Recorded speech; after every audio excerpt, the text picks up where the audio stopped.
This is Dr. David D. Shine, and welcome to a special Saving America episode where I award a well-deserved F grade to a politician, so-called celebrity, or another deserving waste of space who ends up in the public eye. The badge of dishonor today belongs to United Airlines, which does not seem to know how to run an airline, and in particular, O'Hare Airport, a mess that I hope to never travel through again.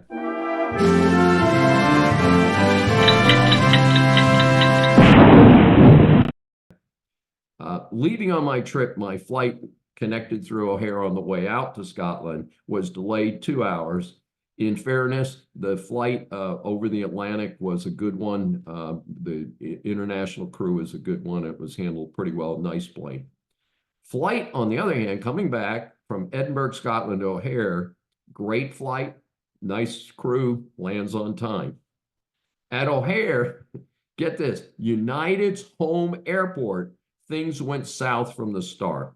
It took 45 minutes to get from the plane to customs. Now, one of my friends said, well, that's the government. Well, folks, I'm no fan of the United States bureaucracy, but here's the bitter irony. It took 30 seconds to get through customs because of the global entry tied to the pre-TSA. And I went to a special corridor where they have these little machines set up. It focused on the center of my face, not even my whole face. And next thing I knew, a guy was saying, "Hey, David, come over here." Less than 30 seconds to get through personal customs.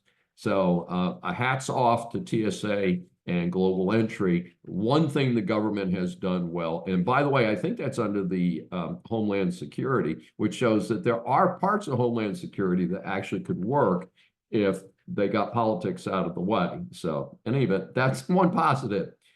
From that point, I then had to wait over a half hour to get my luggage, which then go through customs. That again was a routine process. Recheck the luggage.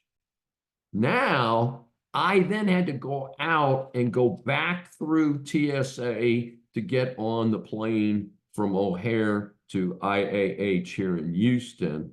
At other airports, I have been routed because I've already been through security. I've been on a plane for 12 hours. I'm kind of under control. And most responsible airlines and airports have a special corridor set up where you go to your next gate. You do not have to go through the check-in process again. So this was a pathetic situation. So in any event, finally get through TSA a second time. Traveling business class, I get upgraded to go to the Polaris Club, which is supposed to be the nifty king club, better than other airline clubs for those who are flying business class or first class.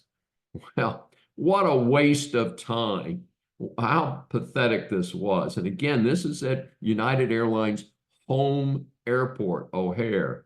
It was definitely not worth the work. I was in Terminal B. I had to go to Terminal C to catch the Polaris Club.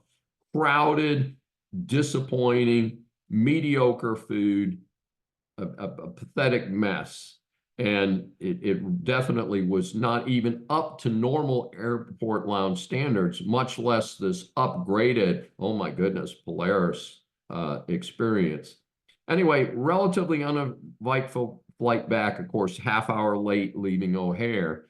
Get to Houston, late Saturday night, I'm tired, I'm waiting for my luggage. How about 45 minutes waiting for my luggage to arrive at the belt in Houston? This is unacceptable, folks. So I do this on purpose, folks. I am calling on United Airlines to get its act together, to treat the travelers in the United States better, to treat people who belong to the United Club better, and to straighten out O'Hare Airport and their participation at IAA. So, Saving America awards its F grade to United Airlines for being a terrible airline, especially here in the United States, and for O'Hare Airport for being a poor excuse for an airport.